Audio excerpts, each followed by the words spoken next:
একটি সৎ ভোটই দুর্নীতির বিরুদ্ধে সবচাইতে বড় শক্তি। আপনার সিদ্ধান্তে বদলাবে দেশ।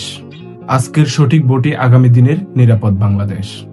12 তারিখের ভোট শুধু একটি অধিকার নয়, এটি আমাদের শক্তি। সৎ, যোগ্য এবং দেশের জন্য কাজ করবে এমন নেতৃত্ব বেছে নেওয়াই আমাদের দায়িত্ব। চলুন এ বিষয়ে একটু কথা বলা যাক। ভোট মানে একটি কাগজে চিল মারা নয়, ভোট মানে আগামী দিনের সিদ্ধান্ত।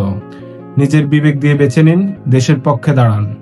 একটি সৎ ভোটই দুর্নীতির বিরুদ্ধে সবচাইতে বড় শক্তি। আপনার সিদ্ধান্তে বদলাবে দেশ।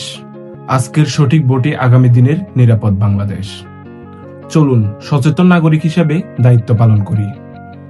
ভোট হলো আপনার কণ্ঠস্বর। ভোটের লাইনে দাঁড়ানো মানেই দেশের জন্য লড়াই করা। আপনার ভোট আপনি দিন, ন্যায় এবং ইনসাফের পক্ষে দিন। ইনশাল্লাহ ভালো এবং সুন্দর দেশ গড়ার জন্য আমাদের মতো তরুণ ভোটাররাই সবচাইতে বেশি প্রয়োজন। তাই ইনসাফ এবং ন্যায়ের পক্ষে ভোট দিয়ে আমরা আগামী দিনে সবচাইতে ভালো এবং সুন্দর দেশ গঠনের দায়িত্ব একজন ভালো মানুষের হাতে দিতে চাই ইনশাল্লাহ।